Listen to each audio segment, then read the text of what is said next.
Good afternoon and welcome to the Federal Executive Forum celebrating 18 years of profiling excellence in government IT mission programs. I'm Luke McCormack. During today's show, we will discuss progress and best practices with customer experience programs in the federal government. With me on today's show are Beth Capello, Deputy Chief Information Officer, Department of Homeland Security, Gary Stevens, Deputy Chief Information Officer, Department of Education, Courtney Kai Decker, Deputy Chief Taxpayer Experience Officer at the IRS, Simka Savecki Bogan, Chief Customer Experience Officer at USDA, Karen Tuttle, Associate Director, Digital Experience Specialist, Verizon Business Group, Public Sector, and Charlotte Lee, Strategic Lead for Customer Experience and Innovation at Granicus. All right, we're talking executive or customer experience. I'm so glad that we're not talking about speeds and feeds and pliers and wires. OMB did a nice job of issuing an executive order to the White House and explaining the definition of that and the expectations, put a little TMF money behind it, which is always nice. And as we know, this is not just about technology. This is about the whole journey of the whole experience. Beth, we're going to start with you over at DHS.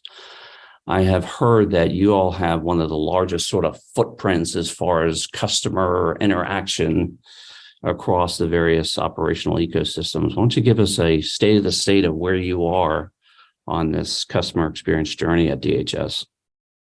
Well, good afternoon, Luke, and thank you so much for allowing me the opportunity to talk about the great work, again, that's going on at the Department of Homeland Security. I think that right now, DHS, in terms of federal agencies, is likely leading the pack in customer experience. We are incredibly lucky to have Dana Chisnell with us. She is a subject matter expert in the area and is leading the charge in standing up the customer experience practice within the Department of Homeland Security. And as you know, this is a topic that's near and dear to the heart of our CIO, Eric Heisen. In DHS, as you mentioned, we have probably more opportunity, maybe other than the IRS, to interact with the public. We think that it's somewhere around 1 billion transactions in a given year, and that's everything from FEMA with natural disasters and grants for disaster assistance, to Customs and Border Protection with trade and travel facilitation, things like ensuring that cargo moves swiftly through our ports of entry, down to just general interactions for the immigration population. How do you receive benefits? How do you understand the process?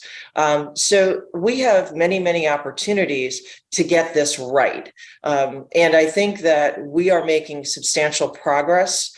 And for many of you that travel internationally or domestically through the airlines, I think you're going to see some of this customer experience work up close and personal here in the not too distant future. So I'm excited to talk about the things that we've been doing and the things that we have planned for the future, Luke. Thank you. Such a wide swath of responsibility areas and opportunities to really enhance that customer experience. Gary, certainly at the Department of Education, I think about students and parents and administrators and academics, et cetera, a large community there of folks that are interacting with the Department of Education.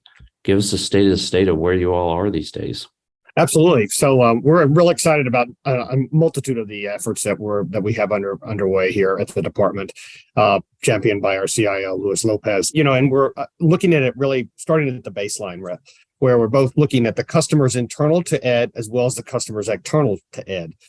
Customers internal to Ed would be the various principal operating components to ensure that they're able to successfully execute their mission, both tactically and strategically, looking at the various things that they're working on, ensuring that we are aligned in tandem with that, doing what we need to do to ensure that their mission is going to be successful. And then also looking at how we interface with the students, the teachers, everybody else who depends upon the Department of Education for services. So lots of efforts underway, such as ed.gov modernization, to ensure that individuals are able to, access the information they need, when they need it, in the manner in which they need it, Also, when we have policies or directives that are out in coordination, making sure that people have the capacity to provide comments and then be able to respond in a very cohesive and rapid fashion. So lots of various efforts underway at the department that we're real excited about. Fantastic. Sounds super exciting, and I'm glad to hear about all the progress there. Courtney, I love your title here, and the IRS has really been on a customer experience journey for a long time. I think about everything from the electronic filing, that's probably 2-3 decades old, et cetera, but it's not all about technology, right? So tell us about sort of where you are programmatically in regards to the journey that the IRS is on. Absolutely. Good afternoon, Luke. And again, thanks for having us here. The taxpayer service, as you mentioned, has been an ongoing endeavor by the IRS for a very long time. And I think we've had in recent years an ability to really ramp up or amp up our focus on taxpayer experience through the Taxpayer First Act and the formation of our taxpayer experience office in 2021. And our office has just gotten staffed to a functional level here late in 2022. So we're really excited about the opportunities that are to come. But in terms of what we are focused on for our taxpayers, and I think maybe I quibble a little bit with Beth in terms of who gets to have more access to Americans and folks in this country. But thanks for the call out, Beth. We certainly want to make sure that we're thinking about every taxpayer, every interaction, every time, making sure that taxpayers have choice and access as to how they interact with us. As you mentioned, technology isn't everything.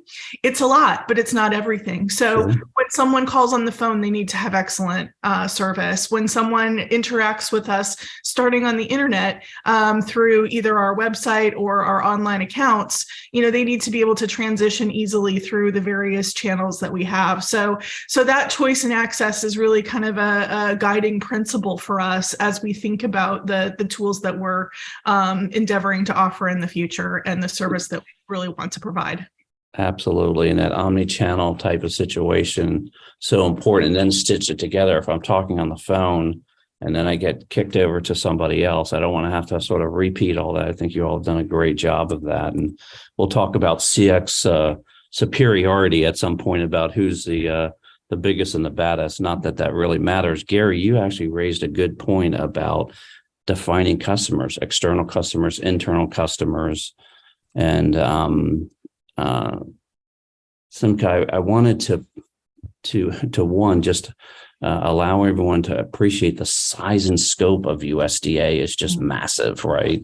And you've got an entire internal community that's global and an external community that's massive. Tell us about how you all are doing on this journey. No, thanks. Good afternoon, Luke. Thanks for the time. Yes, like you said, USDA is actually quoted as being the people's agency, just for that very reason. We have over 20 agencies, and the vast amount of variety of customers that we serve is pretty tremendous. Anywhere from schools, feeding children through school lunch programs, SNAP, WIC for new parents, meat inspection.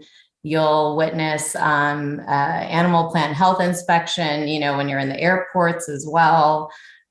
We work with the marketplace, imports, exports when it comes to varieties of food. We help the communities with housing, water, broadband, farm assistance for our farmers. So really it spans the gamut when it comes to services that USDA provides to the communities. And I think a year ago, USDA really, we made a huge step by putting our very first department-wide customer experience policy that really puts emphasis on how important it is to design for the people that we're serving.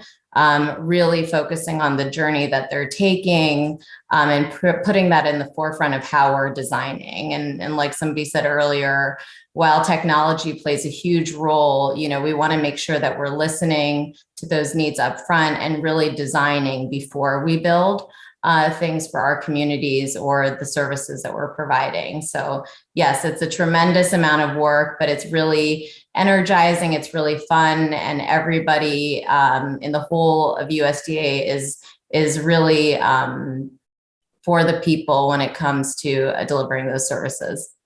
Absolutely. You raise a good point there, really designing and thinking about it and meeting them where they are. Right. I think that's really important. Right. These vast individuals and entities are certainly in different places under different circumstances. Karen, let's talk about Verizon and how you all fit into that. People think about Verizon. I think about my wireless phone. I think about 5G. I think about wide area networks.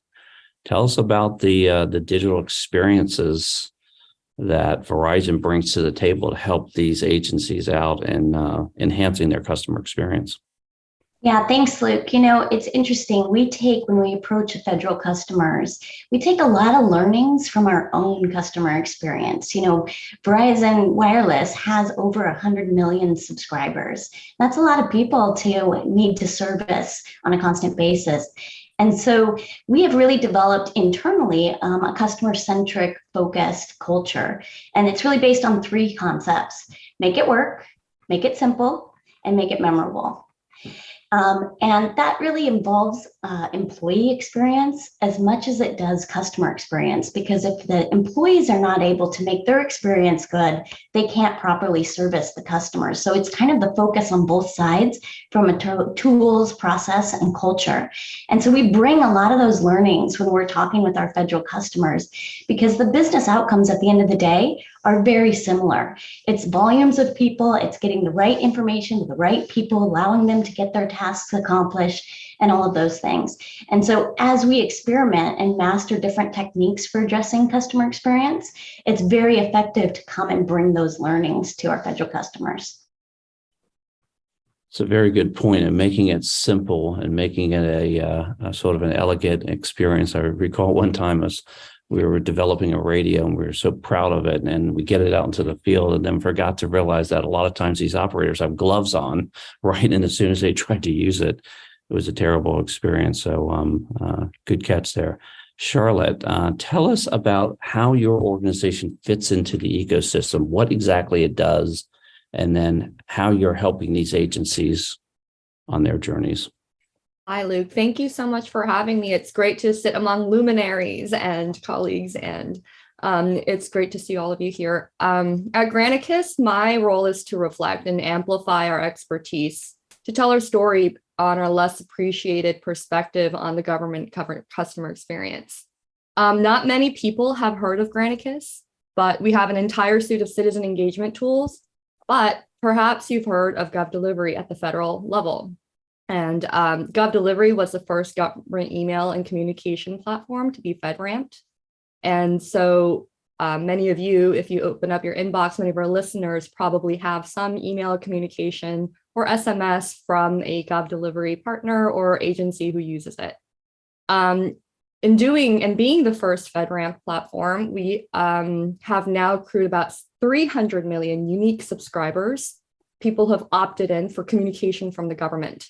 We send 25 billion emails a year on behalf of government.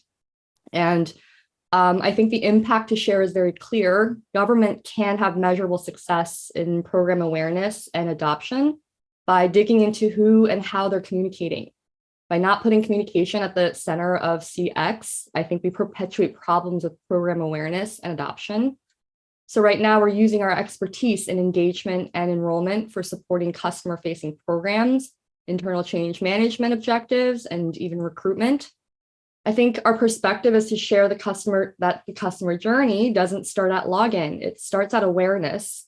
And despite the best efforts of IT and CX leaders, government processes are difficult to navigate, but clear communication that provides instruction and guidance can establish trust or alleviate anxiety, which to me are what matters at the end of the day. very important and very key aspect of trying to help enable this ecosystem.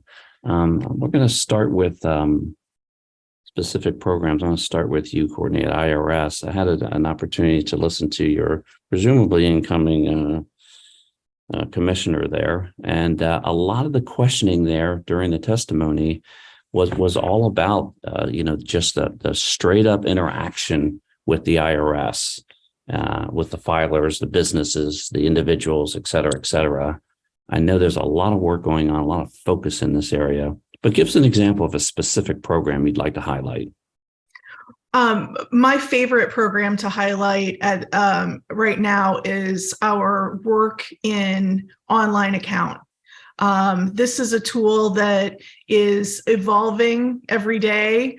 We're continually adding functionality to that online account so that people can see by logging in, and authenticating themselves, their own information that will ultimately help them file a more accurate return. And we know that, the more accurate your return is, if you're expecting a refund, the more quickly your return gets processed, or the fewer problems you have down the line. So I think, to Charlotte's point of communication, that account, getting the word out that account is a really valuable tool for taxpayers, even if it doesn't have everything that we want right now. We have lots of different functionality that's in the pipeline to be added. Right now you can see information. We put in information about the EIP when that was an issue. Child tax credit information is in there, and your payment information is in the account. So those tools ultimately will help our taxpayers be informed as to their own accounts in a way that they haven't been able to be informed before. Of course, Where's My Refund is one of the most popular tools that we have during tax season. Folks are constantly logging on to see, how long until I'm going to be getting that refund. And it's a very easy, seamless tool that requires minimal authentication. The account's going to require a little bit more authentication, which is, we have that little bit of friction, because you have to tell us who you are to get that information. Coming from a security perspective in my prior life, I try to think about how do we balance that need to know for sure who you are before you access that most personal information. And we've taken great strides in making authentication easier for taxpayers, but there is still, you still have to show who you are, and that's legitimate. I could go on and on about our tools that we've been implementing, but I don't want to take everybody else's time, so I'll stop there. And we really do appreciate the iteration, right? You start with some basic functionality and capability, and perhaps the next time you log on, there's a little bit more capability, and that keeps evolving. And maybe we'll hear about some more of that as we go on in the show here. So we certainly do appreciate it. And I think everyone appreciates and respects the fact that there has to be some interrogation there to make sure it's actually you logging on. I think we all certainly appreciate that. All right, we're going to take a short break. We'll be right back. You're listening to the Federal Executive Forum on Federal News Network.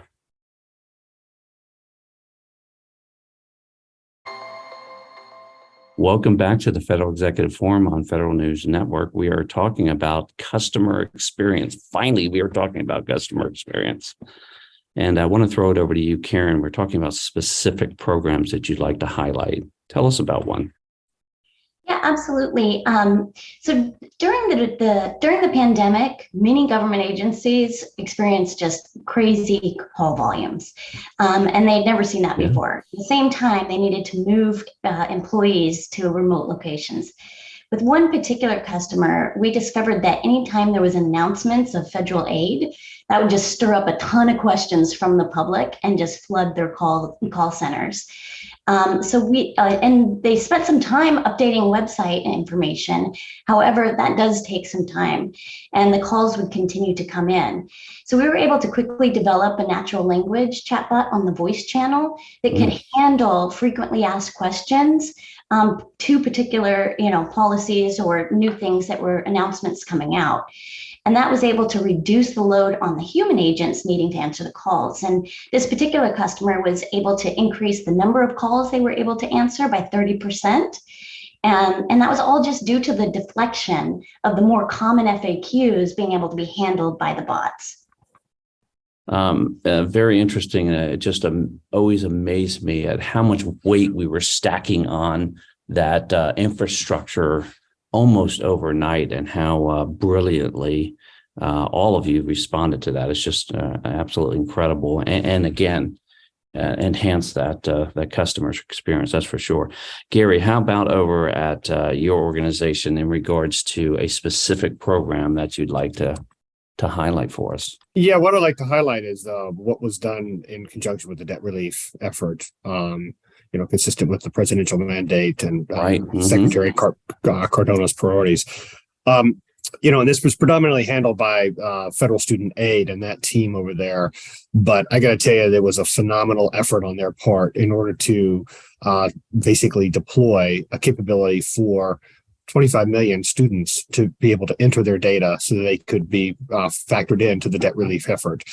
Part of that effort was heavy architectural review, as well as back-end reviews of currently what we had, how we could leverage that, and then how we could make a simple and easy-to-use interface available to the students, irrespective of whether they had previously logged on to FSA systems or not.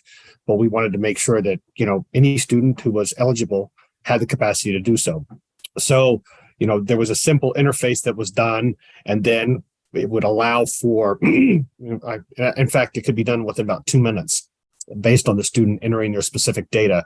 And then we would handle the back end reconciliation with existing FSA systems behind the scenes. All of that was done within about 2 months. And it was a phenomenal achievement. Nominal issues, if at all, occurred as a result of that. And the program really was highly successful. And again, hats off to the team over at FSA, Meg and, Pardue. Just brilliant engineering behind the scenes and a lot of heavy lifting that went on in order to accommodate that.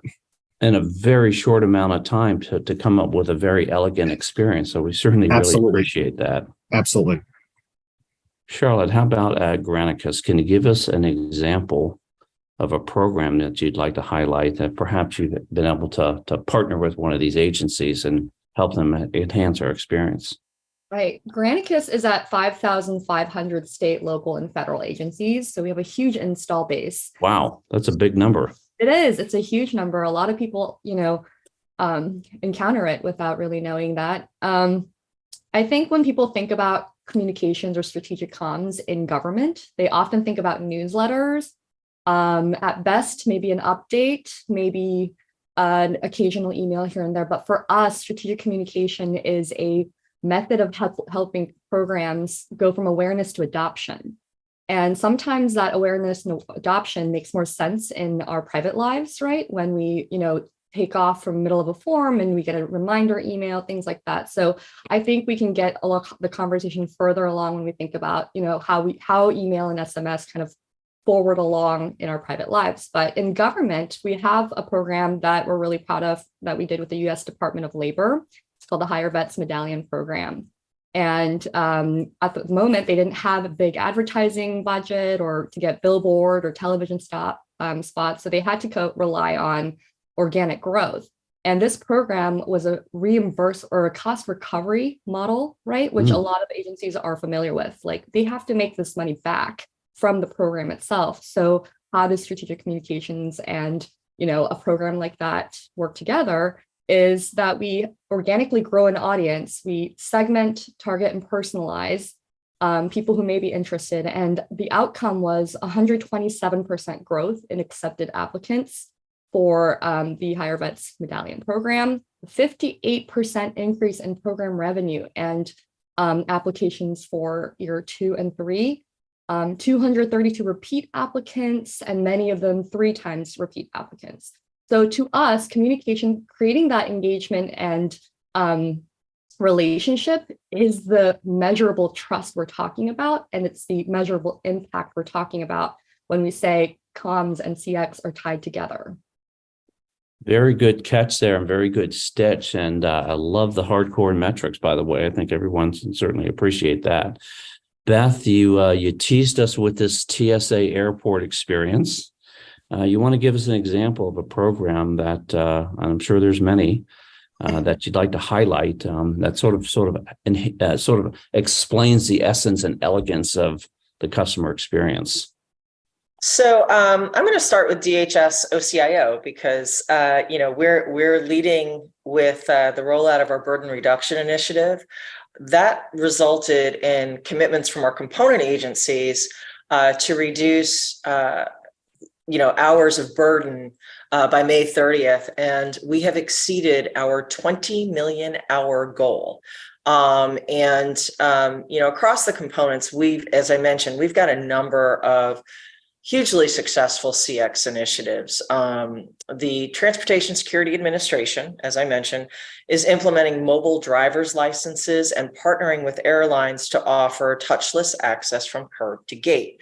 So what this means is you will be able to use your driver's license in your wallet, in your Apple Wallet, to access the gate and move yourself through the evaluation phase, and also to manage your baggage. And so, during COVID, we spent a lot of time looking at ways to reduce the physical touch between, say, TSA or CBP and the public for everyone's safety. And so this touchless mobile driver's license and interaction at the airlines is really an initiative that not only will save time, but it's healthier, and it's making every part of the process smoother, better, faster, safer. We have a couple of other ones with U.S. Citizenship and Immigration Services, reducing processing times for immigration benefits.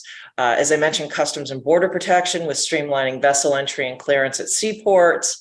And one of my favorites, the Federal Emergency Management Agency, working with the Office of Management and Budget and the Small Business Administration to create improvements at disasterassistance.com. FEMA simplified the policies for disaster survivors to prove their residency or homeownership when they're applying for assistance. And these updated policies reduce the paperwork burden for disaster survivors to ensure that they receive the additional assistance necessary during probably the worst time in their lives. So those are a couple of the highlights of what we're doing at DHS, and we're really excited about what we're going to be doing this year. Wow, we really do appreciate you outlining those various very important programs. Simca, I really do appreciate you pointing out the various missions under USDA, the food safety, the food programs in the schools, et cetera. I think often people either might not even know about those, or just don't have a vast appreciation of that. Give us an example, if you will, of a specific program in one of these areas that you'd like to highlight, that you've really sort of been able to enhance that experience for that individual, that entity, et cetera. Absolutely. And it's one that I've given an example before, but I'm really excited to be able to share today some of the upcoming modernization efforts. But again, due to a lot of the back end work that customer experience and design and some of these teams really put an emphasis on. So there was a program at USDA at a farm service agency called direct loans for farmers. And these loans are really created as an opportunity for a farmer who cannot get a loan, usually at a bank, or does not qualify to get a loan, to really get that initial support for that equipment, for those resources to get their farm up and running, so they can continue to be prosperous in their livelihood, really. And with this particular loan, the thousands of farmers that it helps today, it is quite complicated. It is a very manual process. It is a lot of research went into understanding their experience. So we went to farms, we went to the offices, looked at how they're processing these loans, really kind of looked at that hands-on experience, that phone experience, all the things that they really had to do to get through the door. How do they even know about it to begin with? Somebody mentioned awareness earlier in that journey.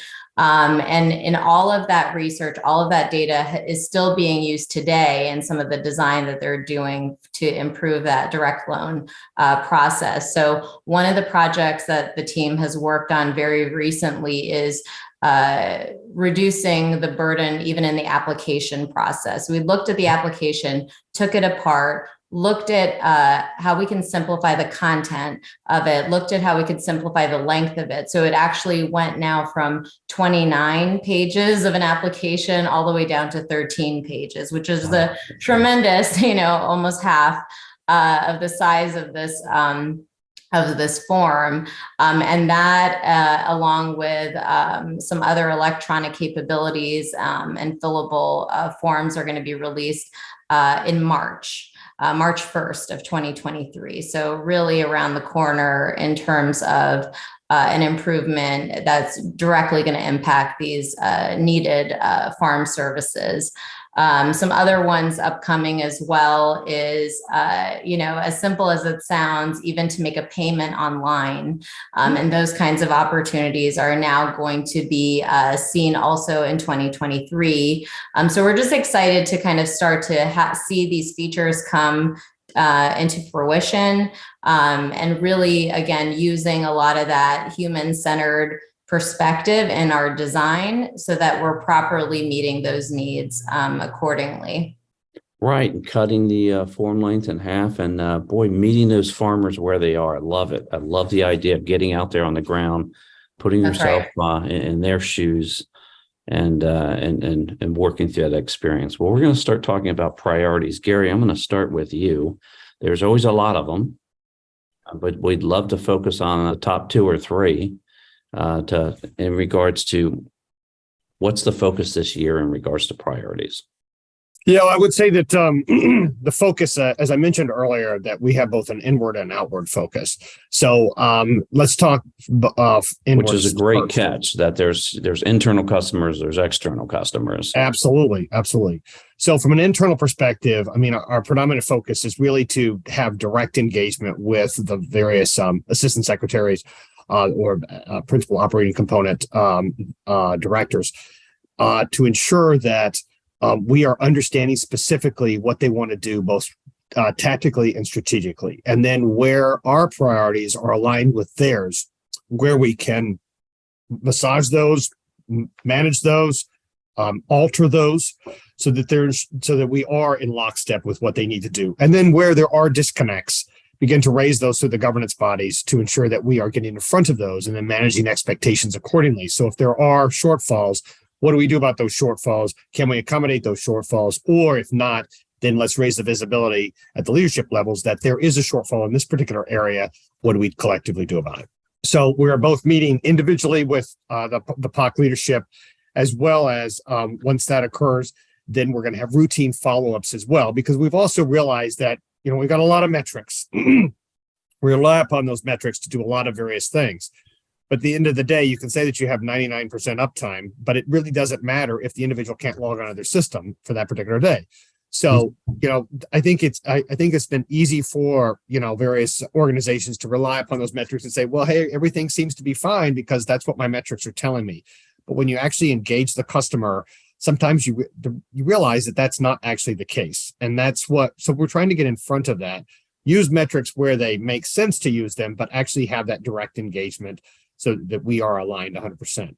I'd also say from the outward perspective, massive effort underway with ed.gov modernization. Secretary has been laser focused on this to ensure that we are getting the information available, that we are really revamping the ed.gov experience. We have a rather archaic implementation at the moment. And, so we're putting all effort in to ensure that experience is really Amazon-esque, Google-esque, so that people can go in and search for various information and it becomes available to them in real time, so that the information that they need is available to them in a quick fashion, and that they can use it however they need to in order to maximize what they need to get out of the Department of Education. Sure, always room for improvement there, and you always want them to encourage them to come back. Absolutely. Beth, how about over at DHS? I know the secretary just outlined a whole host of priorities recently. And no doubt there's 2 or 3 top priorities for the customer experience effort. Can you outline those for us? Sure. So, we all know the public expects the same level of service from the government as they'd get from any private sector organization. Mm-hmm. And so, we at DHS have an obligation to ensure that we're delivering the best customer experience possible. In order to do that and to support this entire initiative across DHS, we've stood up a customer experience directorate within the Office of the Chief Information Officer. And we'll be spending a lot of time this year building out that office so that we can develop the customer experience community across DHS. And so, as we've mentioned, customer experience, that's more than just customer service. It's how an individual perceives all of their interactions with DHS. And that, as I mentioned, can run quite the gamut of mission capabilities. So we're focused on human-centered design. We want to increase equity, accessibility, and transparency in our services. So, if someone's interacting with, whether it's a website or directly with one of our DHS employees, that they're able to understand and access the services in the most equitable way possible. We want those benefits and services to be timely. We want to improve our credibility, right, and our trust among the public, and where possible, cost savings, cost avoidance. So again, I think our number one priority is creating a robust customer experience directorate, so that we can provide leadership across the department and develop the capability within all of our components and bring everyone up to the same level of expertise. One thing we've done already to fill out that organization is we did a pretty substantial hiring action, and we recruited widely. I mean, we went into non-traditional backgrounds, underserved communities, looking to attract and retain a qualified and inclusive, diverse talent pool. We're looking for product managers, we're looking for designers, and I'm happy to report we've been able to onboard quite a few, and in the coming months we'll be able to really build out that community up at DHS headquarters, and also offer the opportunity for our components to hire these capabilities out of that hiring action. The other thing, I'm going to put an ask out there for our industry partners too. And, love it. So, DHS, we spend about $8 billion a year in technology. And so obviously we're working with a lot of the vendor community. And so we would ask that our industry partners are bringing people with the proper skill sets around UX and UI to their software development teams. We're going to build out that capability internal to DHS in every place that we're delivering services and capability. But it would be really, really useful to see our vendor partners engaging in the same way and developing those skills within their organization, so that we are bringing the best community of practice to everything we do in the federal government. It's a great ask, and I appreciate you doing that and using this platform to do that. And I love the idea of building this community at the department level and allowing that to sort of federate its way down to these operating components and ensuring the diversity. That's a great catch there. So fantastic to hear all that. We're going to take another short break and we'll be right back. You're listening to the Federal Executive Forum on Federal News Network.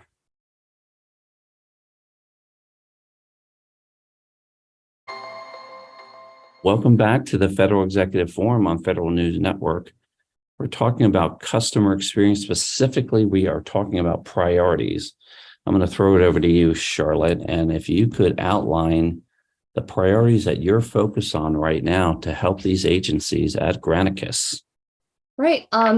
In our perspective, there's 2 experiences that we can contribute to, which is the subscriber experiences, like the agency customers who've opted in, I'm asking for information, I want to know more about your products and services, and then the enrollment experience. This year, we're doubling down on this idea of enrollment experience, the journey of a customer towards adoption of a service or a product. And when you think about a journey map or a customer map, which I'm coming from industry, I've done so much of those.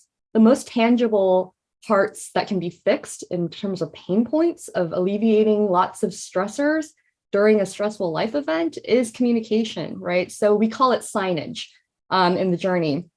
And I think when we break down enrollment, we're thinking about creating the account. What are the barriers to creating an account? People need confidence to understand expectations and what benefits they're going to receive from completing this. And how are you communicating that?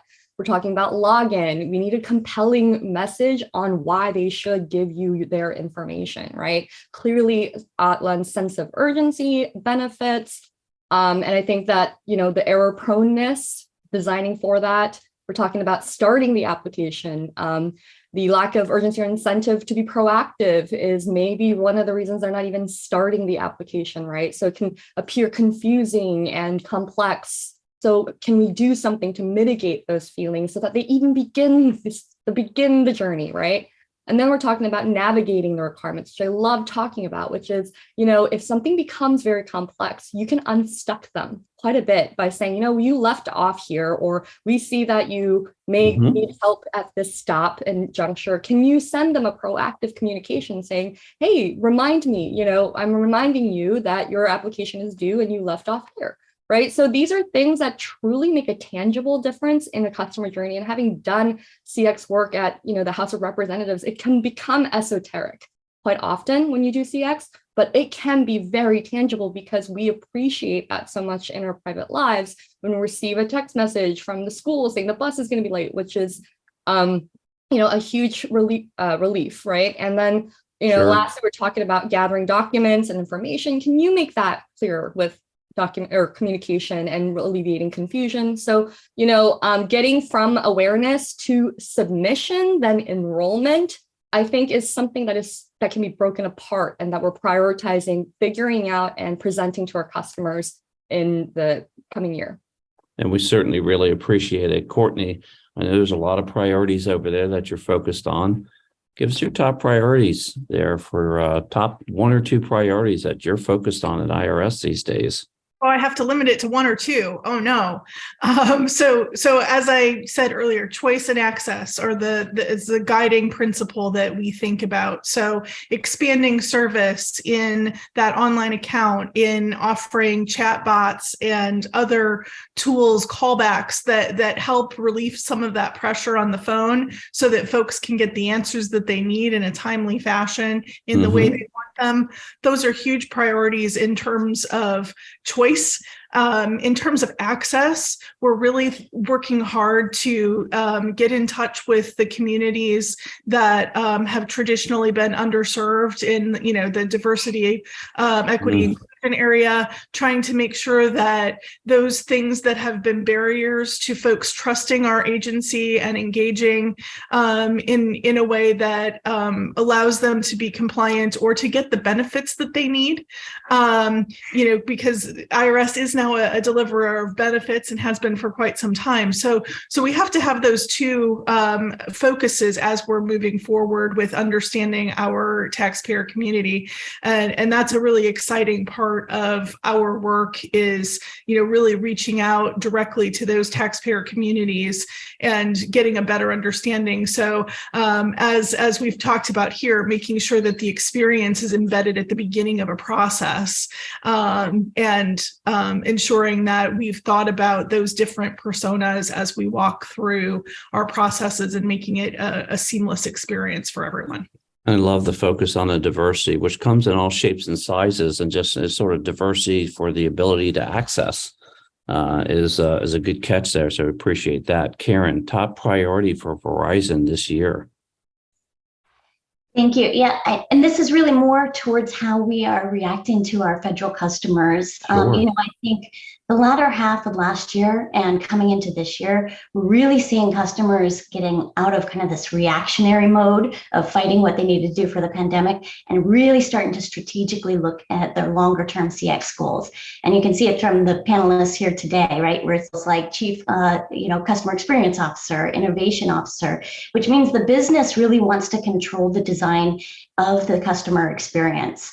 But one of the focus areas for us is the underlying infrastructure is also important. You know, you can buy a lot of different design tools and everything, but a lot of the infrastructure is on-premise solutions, where that's where the data lives, that employees and customers need to be able to get into to be able to enable some of these customer experiences, particularly on self-service.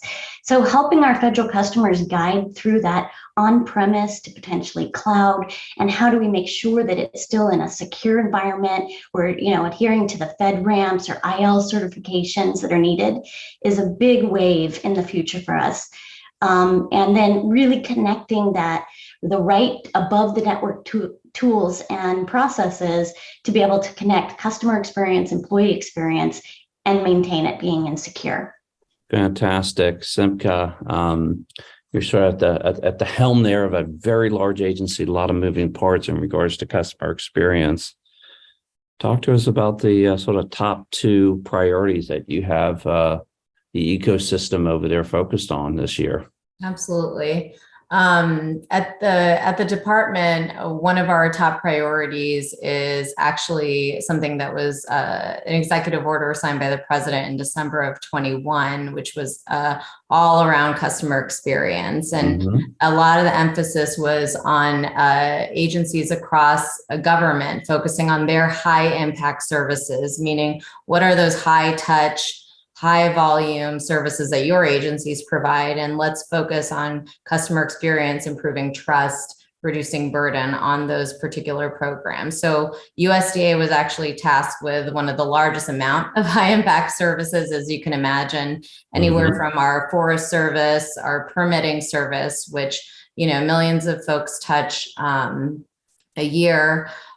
We have our guaranteed loans from our rural development agencies. So really working very, very closely with some of those high impact services across USDA and really coming up with strong customer experience plans. So all these things that we're talking about today, how are we as an agency getting deep into that customer? Are we doing the right sets of interviews? Are we listening to them? Are we using that data properly from our call centers, from our in-person interactions?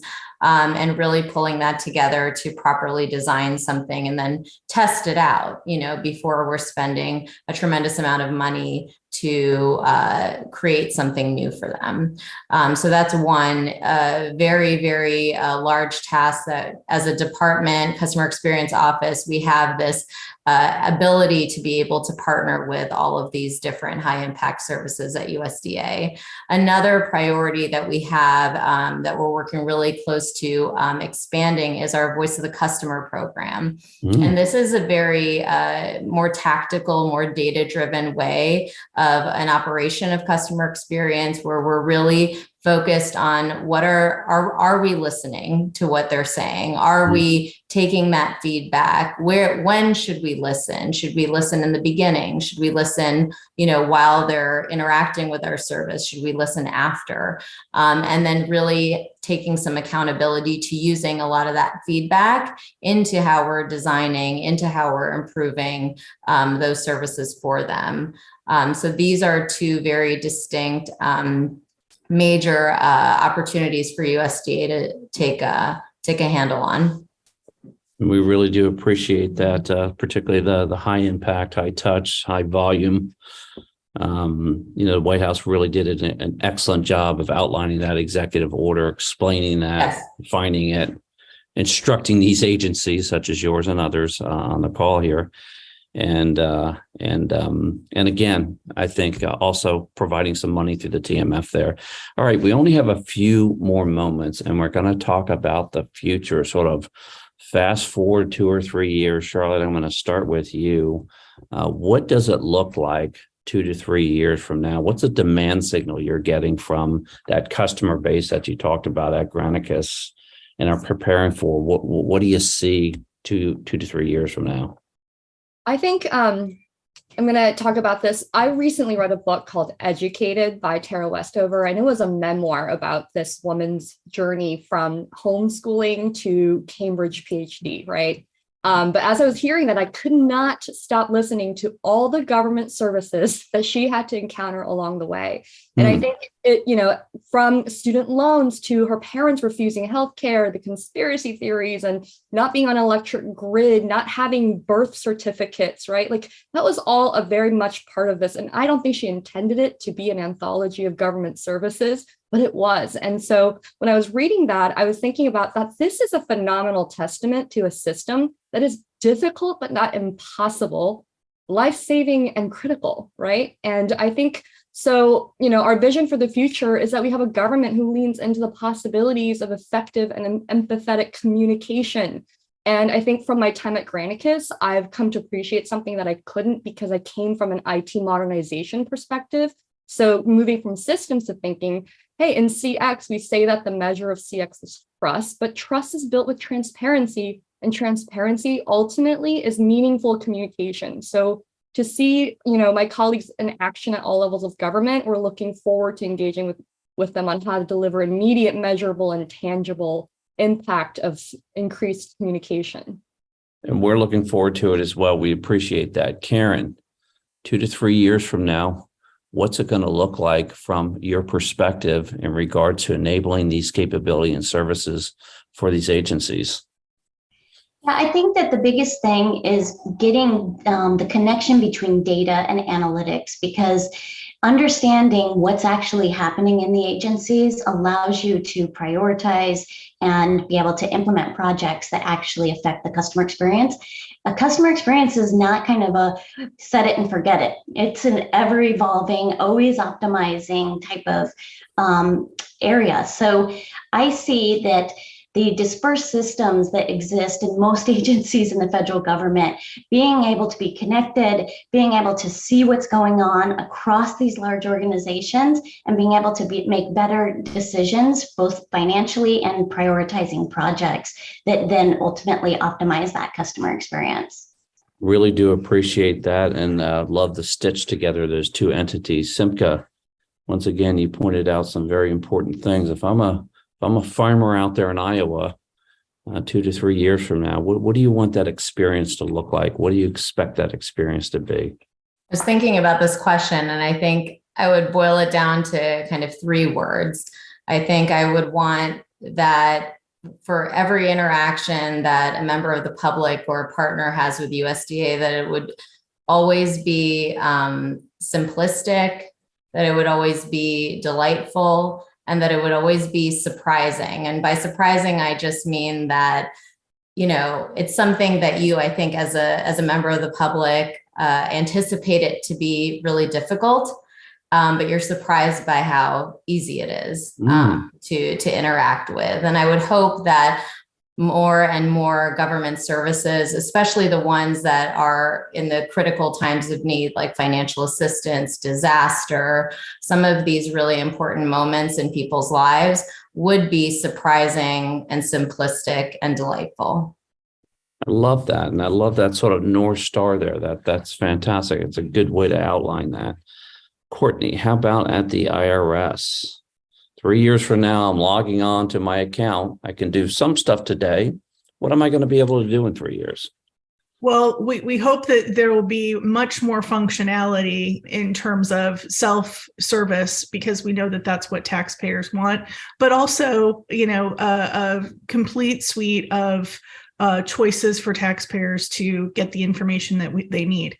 It's a voluntary system overall, and most taxpayers do the right thing, or at least want to do the right thing, and we haven't provided them with the right information up front. To Charlotte's point on communication, I think our work will never be done. The end game is, let's have a system that's easy for taxpayers to comply, and if that in 2 to 3 years, I think we'll be much further along the path than we are today, but our work will never be done.